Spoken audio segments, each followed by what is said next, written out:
The air in the grand convergence chamber of Xylos was thick with the scent of ozone and chilled starlight, a fragrance meant to soothe, but which now only amplified the cold dread gripping the hearts of the assembled delegates. Light, filtered through crystalline walls that shimmered with the captured light of 1,000 distant suns, fell upon the polished obsidian floor, reflecting the myriad forms of the galactic compact's most powerful beings. They were a tapestry of life's grandest experiments. The insectoid Cathar with their chittering mandibles and iridescent carapaces, the ethereal Luminians who communicated in waves of empathetic light, the silicon-based Omicrons whose thoughts were glacial and profound, and the avian Xylans, the hosts of this council, their feathers ruffled with agitation. At the center of this immense, circular hall, a holographic star map pulsed with a soft, ominous rhythm, its light painting their diverse faces in shifting hues of blue and silver. The silence was a living thing, a pressure against the senses, broken only by the almost imperceptible hum of the chamber's life support systems.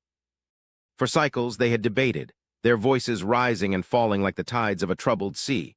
But now a profound stillness had settled, a quiet born not of consensus, but of shared, unspoken fear. The subject of their terror, a species that had only recently clawed its way out of the gravity well of its solitary world, was humanity. The initial reports had been a source of amusement, even derision, for the elder races of the Compact. Humans were primitives, their technology a clumsy imitation of principles the Compact had mastered millennia ago. Their ships, brutish and unaesthetic, lumbered through the void, their communications a chaotic cacophony of unsecured frequencies. They were loud, emotionally volatile, and laughably fragile, their soft bodies ill-suited for the harsh realities of the cosmos.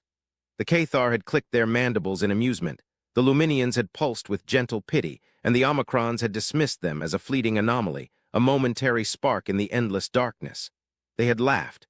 They had all laughed, secure in their ancient power and unshakable dominance. But the laughter had died in their throats, replaced by a growing unease that had metastasized into the cold, hard knot of fear that now held them captive. It was not humanity's weapons, though they were surprisingly effective in their crude, kinetic fury. It was not their rapid expansion, though their relentless drive to colonize was unsettling. It was something far more profound, something that defied every law of galactic sociology and political science the Compact had ever formulated. The humans were unpredictable. They acted without a discernible pattern, without a clear hierarchy or a singular guiding philosophy.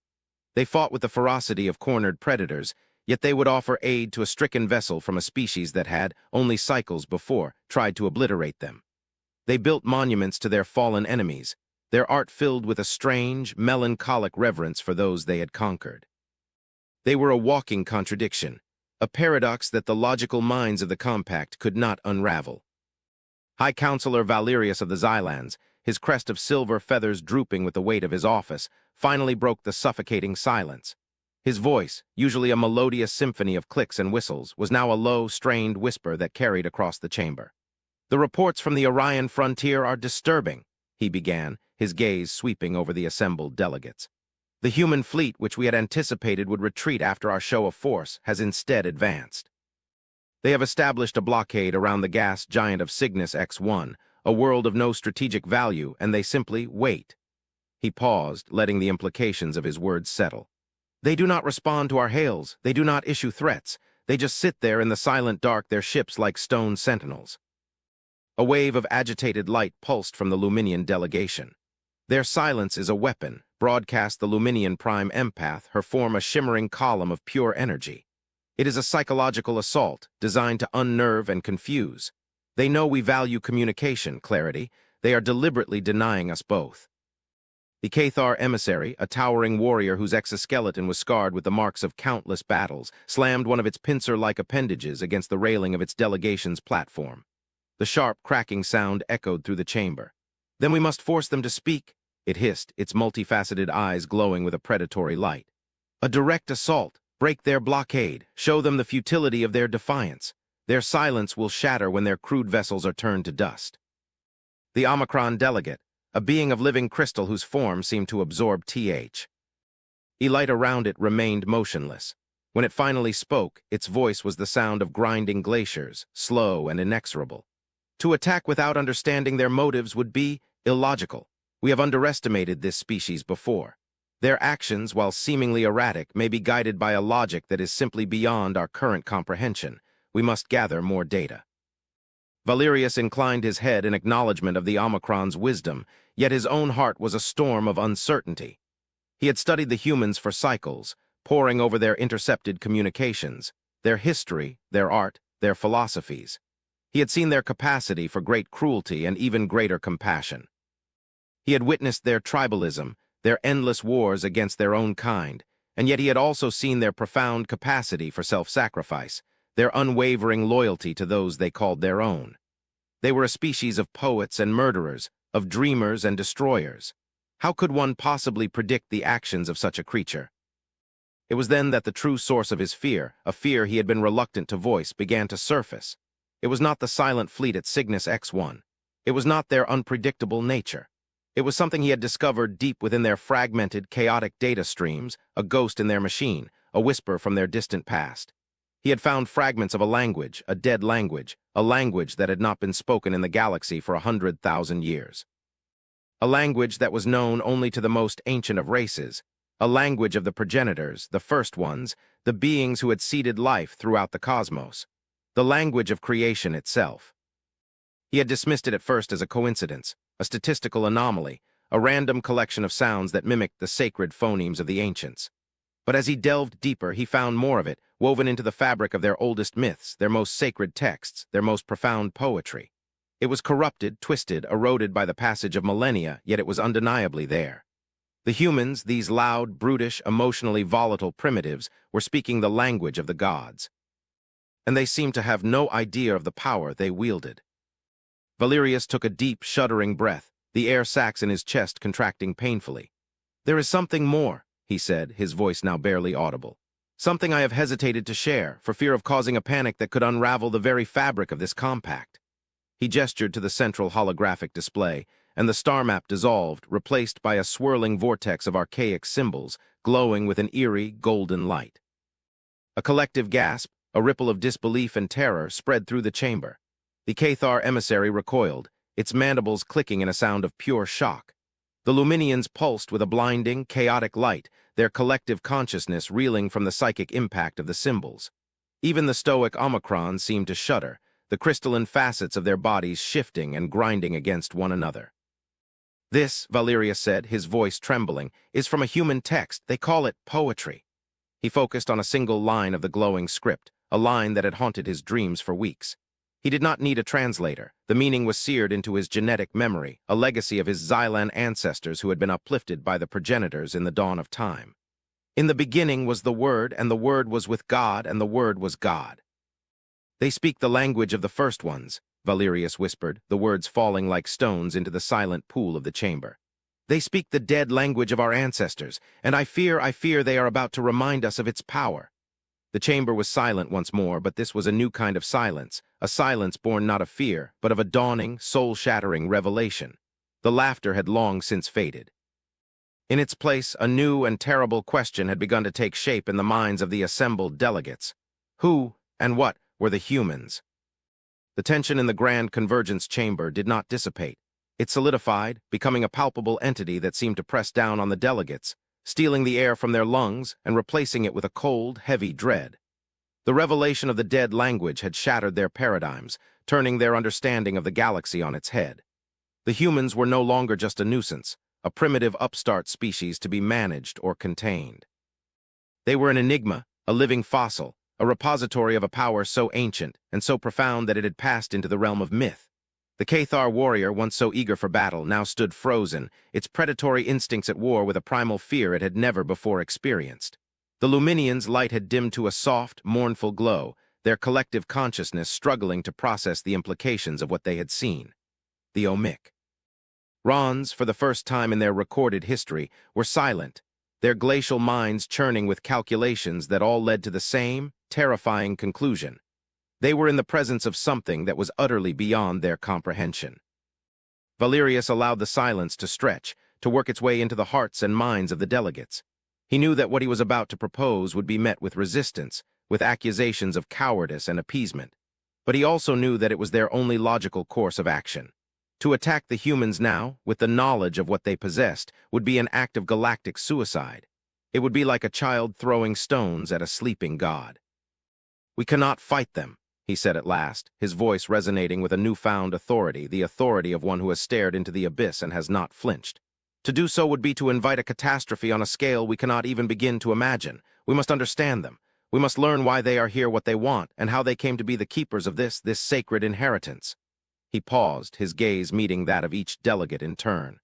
"I propose we send a diplomatic mission. Not a delegation of warriors or politicians, but of scholars, of linguists, of historians. We must approach them not as adversaries, but as supplicants. We must ask them to teach us." The chamber erupted in a cacophony of dissent. The Cathar emissary screeched in outrage, its voice a grating shriek of metal on metal. "Supplicants? We, the masters of this galactic arm, are to beg for knowledge from these primitives. It is an insult to our honor, to the memory of our ancestors who carved out our empire from the void." The Luminian prime empath pulsed with a wave of cold fury. To approach them is to risk contamination. Their minds are chaotic, their emotions a maelstrom of unpredictable energies. To open ourselves to them would be to invite madness into our collective consciousness. Even the Omicrons, for all their logic, seem to hesitate. "The variables are too numerous," the Omicron delegate stated, its voice a low, rumbling drone. "The potential for miscalculation is significant. The risk of unintended consequences is unacceptably high." Valerius raised a wing, calling for silence. "And what is the alternative?" he challenged, his voice ringing with a desperate conviction. "Do we wait for them to awaken to the power they wield? Do we stand by as they accidentally unmake reality with a misplaced word, a forgotten verse? The dead language is not a weapon. It is a fundamental force of the universe. It is the source code of creation. In their ignorance, the humans are like children playing with a star drive. Sooner or later, they will press the wrong button." His words hung in the air, a chilling prophecy that no one could refute. The Cathar emissary fell silent, its rage replaced by a dawning, grudging respect. The Luminians light-steadied, their fear tempered by the logic of Valerius's argument. The Omicrons, after a long, silent pause in which they seemed to be running countless simulations in their crystalline minds, finally gave a slow, almost imperceptible nod of assent. "A diplomatic mission," Valerius repeated, his voice now firm and resolute. "A mission of peace, of understanding, of survival. We will choose our delegates with the utmost care. They must be the best of us, the wisest, the most courageous. For they will not be going to negotiate a treaty. They will be going to meet our makers." And so it was decided. A single vessel, stripped of all but the most basic defensive systems, was prepared for the long journey to the Cygnus X1 system. It was a vessel of peace, a symbol of the compact's newfound humility. Aboard were the chosen few. A Luminian empath whose abilities were so refined she could soothe the savage heart of a dying star. A Cathar lorekeeper who had memorized the entire history of his species. An Omicron philosopher whose mind was a living library of galactic knowledge, and Valerius himself, the Xylan High Counselor, who had been the first to recognize the true nature of the human threat, and who now felt the weight of the galaxy's future resting on his feathered shoulders. As their ship, the Stardust Dream, slipped into the silent, stardusted void, Valerius stood on the observation deck, watching the swirling nebulae of his home system recede into the distance. He was filled with a sense of both profound dread and soaring hope. He was venturing into the unknown, into the heart of a mystery that had the power to either save or destroy them all. He did not know what he would find at Cygnus X1. He did not know if the humans would receive them with open arms or with weapons of unimaginable power. But he knew one thing with a certainty that resonated in the very core of his being. The age of the Galactic Compact was over.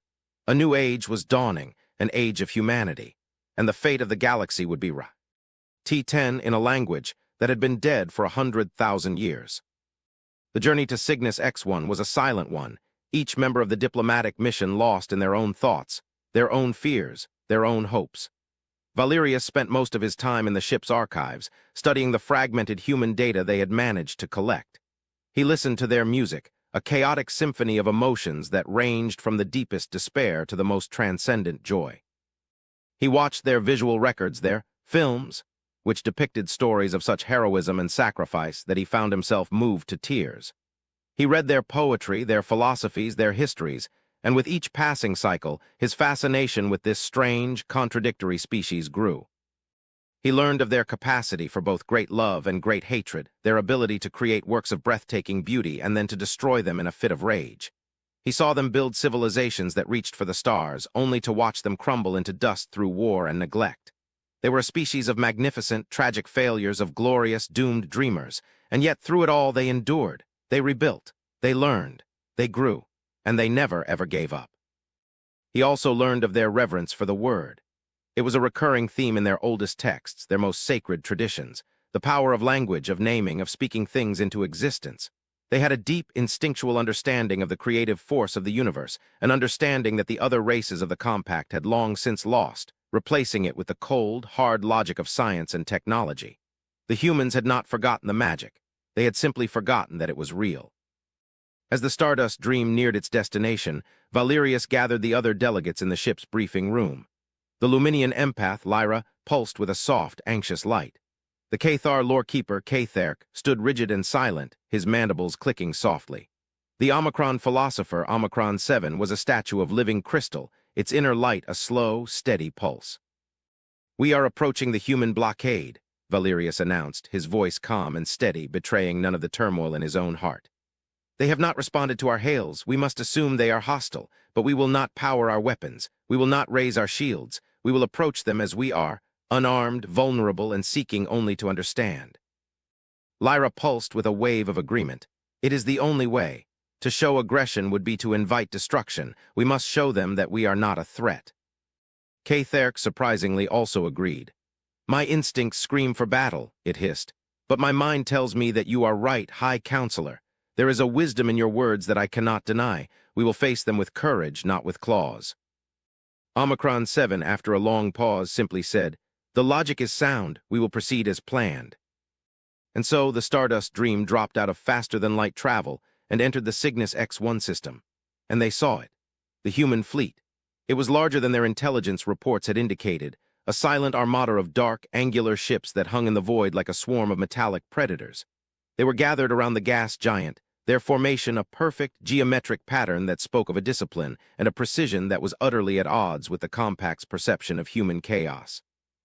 And they were silent, utterly unnervingly silent. No communications, no engine signatures, nothing. It was as if they were not there at all, a ghost fleet in a ghost system. The Stardust Dream drifted towards them, a tiny, fragile speck of light in the overwhelming darkness. Valerius stood on the bridge, his heart pounding in his chest. He could feel the eyes of the human fleet upon them, cold and analytical. He could feel their power, a sleeping giant that could awaken at any moment and swat them from the sky. He had never felt so small, so insignificant in all his long life. And then it happened. A single human ship, larger than the rest, detached itself from the formation and moved to intercept them. It was a behemoth of a vessel, its hull a patchwork of dark, non-reflective plating, its design brutal and functional. It dwarfed the Stardust Dream, casting a long, dark shadow over them. A single, focused beam of light lanced out from the human ship, not a weapon, but a communication laser. A stream of data flowed into their systems, a simple, unencrypted message in the universal trade language of the compact. It said, "Identify yourselves." Valerius took a deep breath. The moment of truth had arrived. "This is High Counselor Valerius of the Xylan Ascendancy," he replied, his voice broadcast across the void. "I am here on a diplomatic mission from the Galactic Compact. We come in peace." There was a long pause. The human ship hung in the darkness, silent and menacing. Valerius could feel the tension on the bridge of the Stardew. Sent Dream ratcheting up to an unbearable level. He could hear Catherk's mandibles clicking nervously. He could see Lyra's light flickering with anxiety. And then the reply came. It was not in the trade language. It was not in any known language of the galaxy. It was a single word, spoken in a voice that was both ancient and new, a voice that resonated with a power that shook the very foundations of their understanding. It was a word in the dead language. And it said, "Welcome." The single word, spoken in the ancient tongue, echoed through the bridge of the Stardust Dream not as a sound, but as a presence. It was a vibration that resonated in the very atoms of the ship's hull, in the crystalline mind of Omicron 7, in the synaptic pathways of Valerius's brain. It was a word of greeting, but it carried the weight of a cosmos, the authority of a creator. Lyra, the Luminian empath, flared with a brilliant white light, her form momentarily overwhelmed by the sheer psychic force of the utterance. Catharc, the proud warrior, took an involuntary step back, a low growl of pure, primal awe rumbling in its chest. For Valerius, it was as if a key had been turned in a lock deep within his soul, a lock he had not even known existed. The word was not just a communication, it was an act of creation, a shaping of reality. A second message followed, this time in the familiar trade language, its tone utterly devoid of emotion, a stark contrast to the power of the word that had preceded it. Your vessel may approach. Docking instructions will be transmitted. You will be received. The message was precise, professional, and utterly calm. There was no hint of the arrogance the compact had expected, no gloating, no triumph. It was the detached, efficient communication of a people who were simply in control. As the Stardust Dream was guided into the cavernous docking bay of the human flagship, the Odyssey, Valerius and his delegation prepared to disembark. He straightened his ceremonial robes, his silver crest held high, though his heart hammered against his ribs like a trapped bird.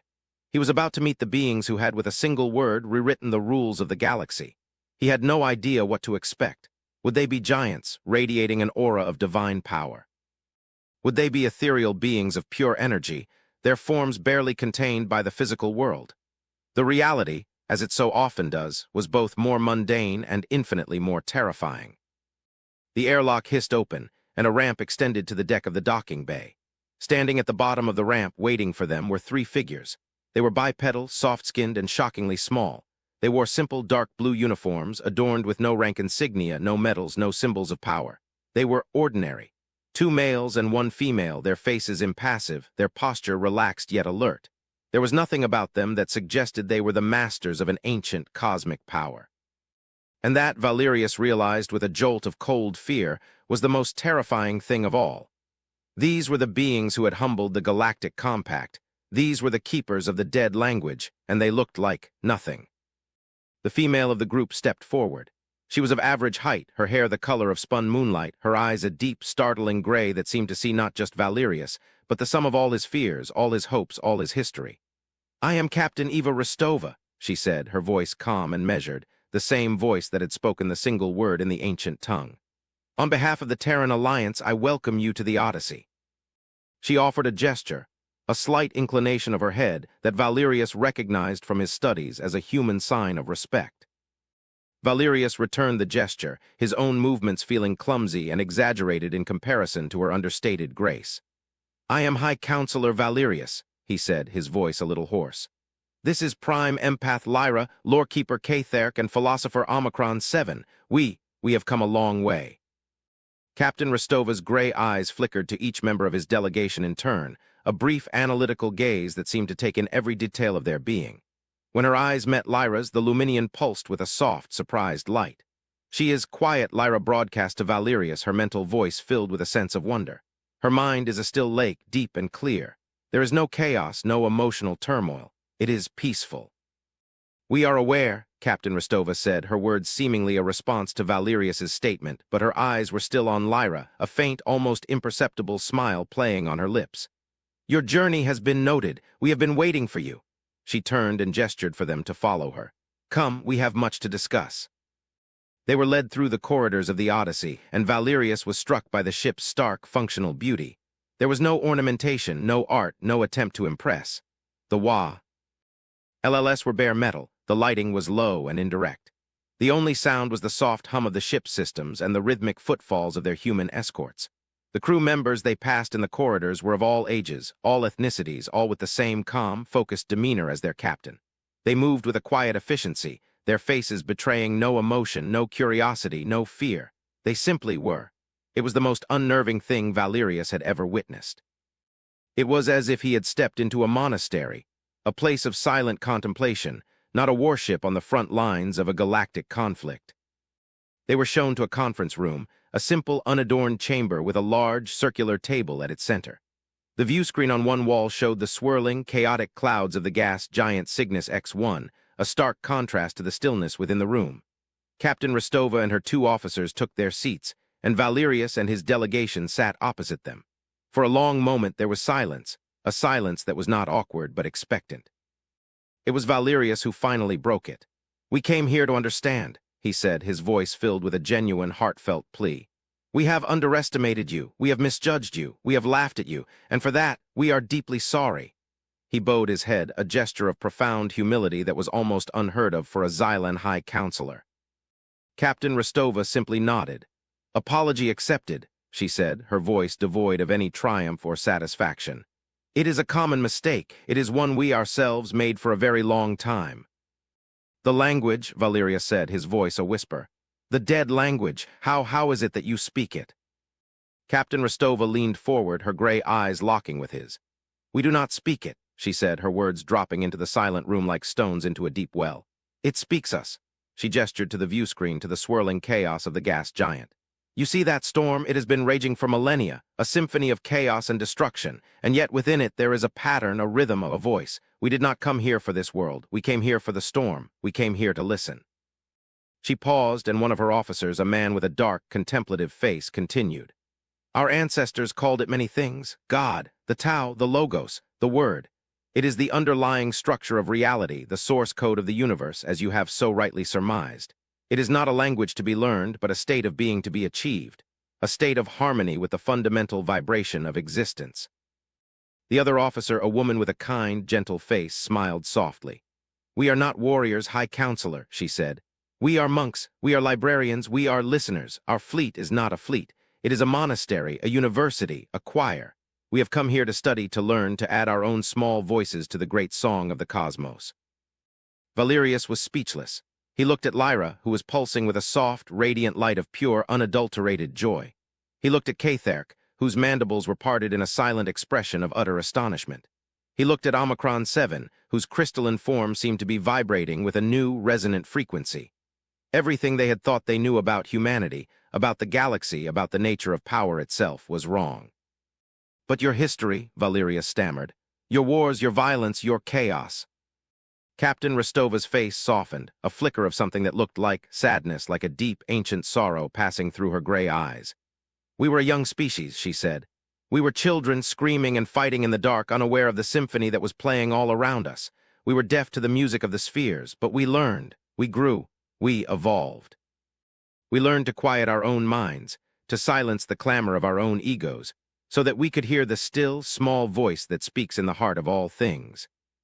She leaned back in her chair, her gaze once again turning to the swirling storm on the view screen. "The dead language is not a tool to be wielded," she said, her voice a soft, hypnotic murmur. "It is a path to be followed, a path that leads beyond the self, beyond the tribe, beyond the species, a path that leads to unity." And in that moment, Valerius understood. The humans were not a threat, they were the future. They were the next step in the evolution of galactic consciousness. They were the ones who would lead the other races out of the darkness of their own self-imposed limitations into the light of a new and profound understanding of the universe. The laughter had died, the fear had subsided. And in their place, a new and powerful emotion was beginning to bloom in Valerius's heart, an emotion he had not felt since he was a fledgling, looking up at the stardusted sky of his home world for the first time. It was an emotion of pure, unadulterated wonder.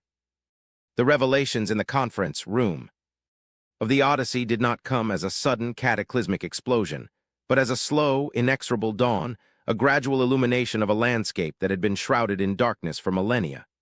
Valerius and his delegation spent what felt like an eternity with Captain Rostova and her officers, though the ship's chronometer indicated that only a few cycles had passed. They spoke of philosophy, of science, of art, of history. They spoke of the long, painful journey of humanity, from a species of warring tribes to a unified consciousness, a journey that had been guided not by conquest or by technological advancement, but by a profound, inward turn, a collective spiritual awakening. They learned that the dead language, which they had so feared, was not a language at all in the conventional sense. It was, as the humans explained it, a form of direct, unmediated communion with the universe itself. It was the language of mathematics, of physics, of music, of emotion. It was the pattern that connected all things, from the dance of subatomic particles to the grand, cosmic ballet of galaxies. To speak, it was to align oneself with that pattern, to become a conduit for the creative energy of the cosmos. Omicron 7, the philosopher, was the first to truly grasp the concept. Its crystalline mind, so attuned to the logic and structure of the universe, was able to perceive the underlying mathematical elegance of what the humans were describing. "It is the grand unified theory," it stated, its voice a low, resonant hum of pure intellectual excitement. The equation that describes all of reality.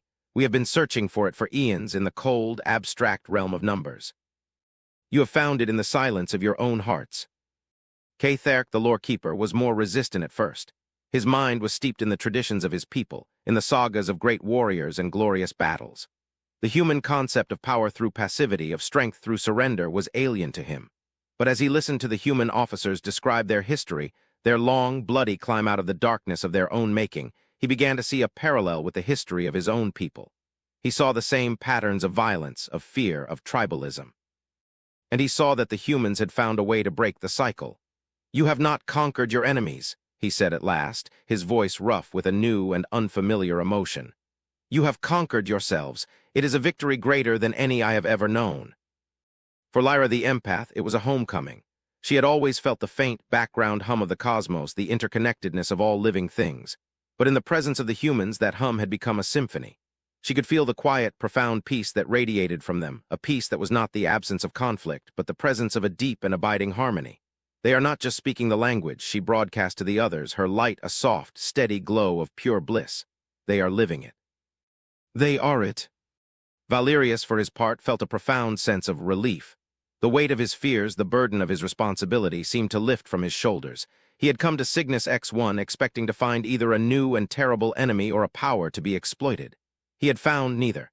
He had found wisdom. He had found a path forward, not just for the compact, but for all life in the galaxy. "And the blockade?" he asked at one point, gesturing to the silent fleet that still hung in the void around them. "Why the show of force? Why the silence?" Captain Rostova's gaze was direct, her gray eyes holding a hint of something that looked like regret. "It was a test," she said simply. "Not for you, but for us, a test of our own evolution. For millennia, we have been a species that responds to the unknown with fear, with aggression. We wanted to see if you would do the same. We wanted to see if the galaxy was ready for a new kind of conversation." She paused, and a small, sad smile touched her lips. "And we wanted to see if we could resist the temptation to answer your fear with our own. It is a lesson we are still learning." The honesty of her admission was more powerful than any weapon. It was a sign not of weakness, but of a profound and unshakable strength. The strength to admit fault, the strength to be vulnerable, the strength to choose peace over war, even in the face of a perceived threat. In the cycles that followed, the Stardust Dream became a vessel of learning, a bridge between two vastly different cultures. The human monks, as Valerius had come to think of them, shared their knowledge freely, without any expectation of reward. They taught the compact delegates how to quiet their minds, how to listen to the subtle rhythms of the universe, how to perceive the underlying unity that bound all things together. They did not teach them the dead language itself, for that was not something that could be taught. It had to be experienced. It had to be lived. Valerius and his delegation, in turn, shared the history and the wisdom of the compact. They spoke of the triumphs and the tragedies of the elder races, of the long and arduous journey to create a galactic civilization. And in the sharing of their stories, they found a common ground, a shared experience of struggle and of yearning, of reaching for something greater than themselves. The barriers of biology, of culture, of history, began to dissolve, replaced by a sense of a shared destiny.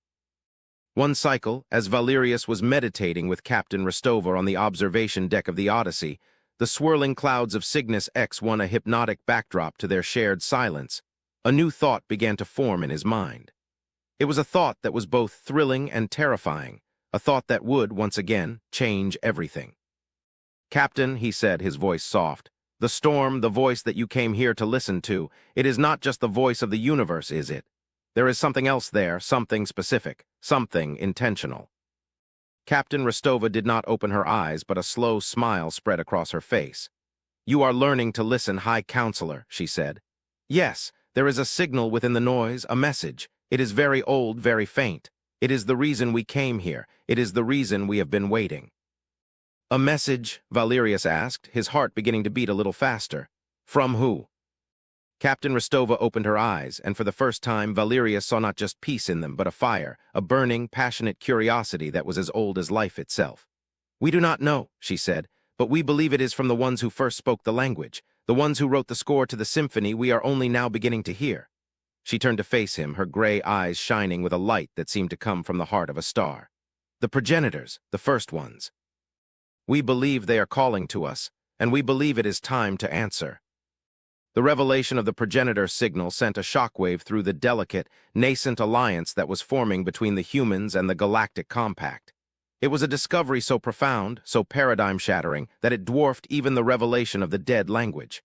The language was a tool, a path, a state of being. The signal was a destination. It was an invitation. It was a promise of a reunion with the very beings who had seeded the galaxy with life, the gods who had been thought lost to the mists of time. Valerius immediately convened a meeting with the rest of his delegation. Lyra pulsed with an almost overwhelming wave of ecstatic light, her empathic senses reeling from the implications of the discovery.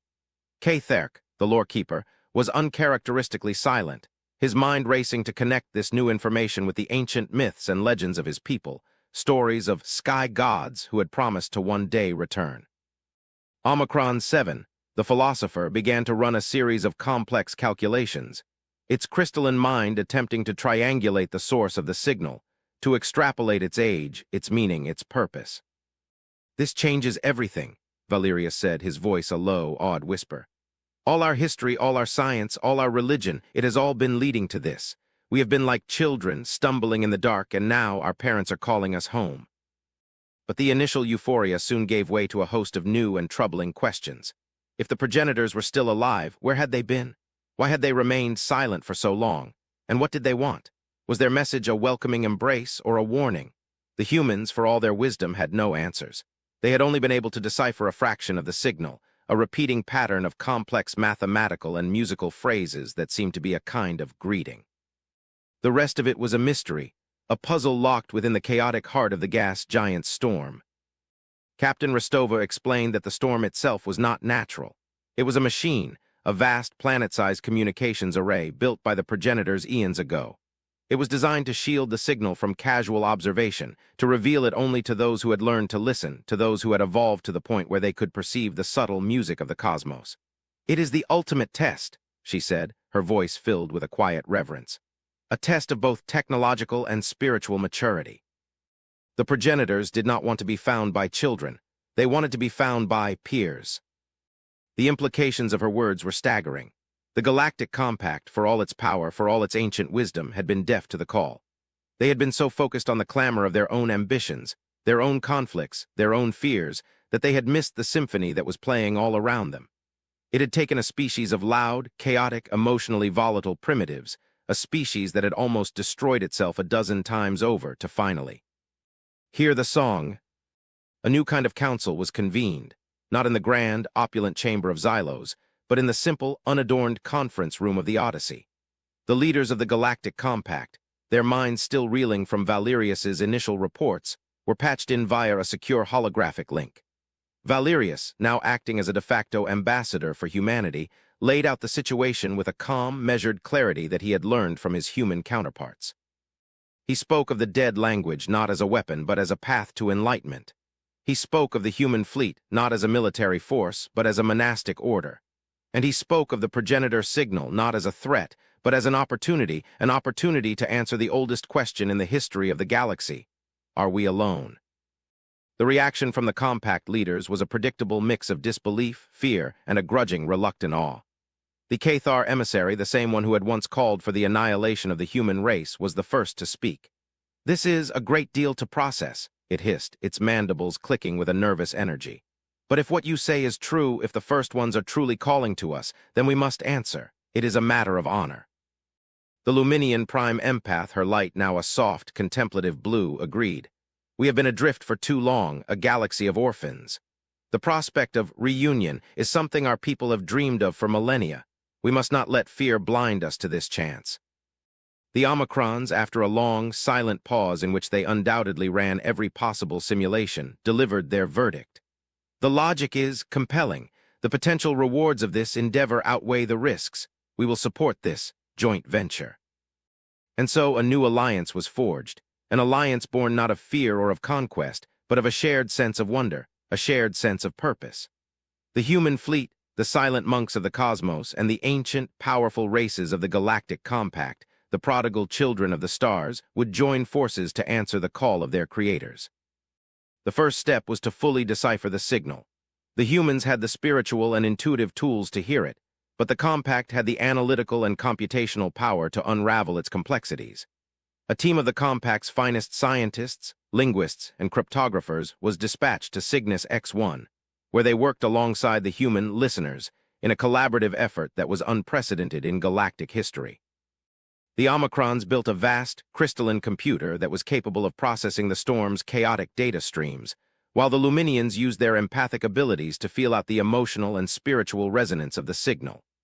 The Cathar, with their long and detailed historical records, found echoes of the signal's patterns in their most ancient myths, providing crucial context to the puzzle. Valerius, his role as a warrior politician now obsolete, found a new purpose as a bridge between these two disparate worlds. He helped the logical, data-driven scientists of the Compact to understand the intuitive, holistic approach of the humans, and he helped the quiet, contemplative humans to navigate the complex, often contentious political landscape of the Compact. He had never felt more alive, more fulfilled. He was no longer just a Xylan, a member of the Compact. He was a citizen of the galaxy, a participant in a grand and glorious adventure that was far greater than himself. Slowly, painstakingly, the message began to reveal itself. It was a story, a history of the progenitors, a tale of a species that had reached the pinnacle of technological and spiritual evolution, a species that had learned to speak the language of creation itself. But it was also a warning. The progenitors had not ascended to a higher plane of existence, as the myths had always claimed.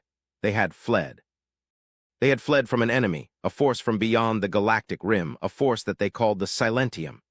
The message described them not as a species, but as a principle, a cosmic force of entropy, of negation, of silence, a force that consumed not just matter and energy, but information, consciousness, the very song of the universe. The progenitors had not been able to defeat the Silentium. They had only been able to outrun it.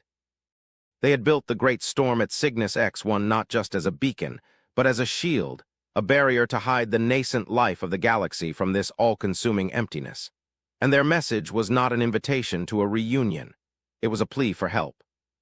The final, chilling words of the message, translated at last after months of tireless effort, echoed through the hushed conference room of the Odyssey, a message broadcast to the leaders of every world in the new Terran Compact Alliance. "The song is fading," the progenitor's ancient voice whispered across the void. "The silence is coming. We are the last echo of a dying universe. Find us, join us, sing with us one last." Time before the end. The chamber was silent. The faces of the assembled delegates, both alien and human, were a mixture of shock, of terror, and of a strange, fierce resolve. The laughter was a distant memory. The fear of each other had been replaced by a new and far greater fear, a fear for the fate of all life, all consciousness, all meaning in the universe. The twist was not that they had found their gods. The twist was that their gods were afraid. Valerius looked at Captain Rostova, her face a mask of calm determination. He looked at the holographic representations of his fellow compact leaders, their expressions grim but resolute. He saw not a collection of disparate species, but a single family, a choir, united against the coming darkness. "Well," said the Cathar emissary, its voice a low, dangerous growl, a sound that was no longer a threat but a promise. "It seems we have a new war to fight." Captain Rostova nodded, her gray eyes fixed on the star map that now glowed in the center of the room, a map that showed not just their own galaxy, but the vast, terrifying emptiness that lay beyond. "No," she said, her voice soft but unwavering, a voice that carried the quiet, unshakable power of a people who had learned to listen to the music of the spheres. "We have a new song to sing, and this time we will sing it together." Her words were not a battle cry, but a statement of faith, a declaration of unity in the face of oblivion. And as Valerius looked out at the sea of stars, at the endless, silent darkness, he felt not despair, but a profound and soaring hope. The universe was a much larger and much scarier place than he had ever imagined. But for the first time in galactic history, they were not facing it alone. The age of laughter was over. The age of silence was coming, but before the end there would be a symphony, and it would be glorious.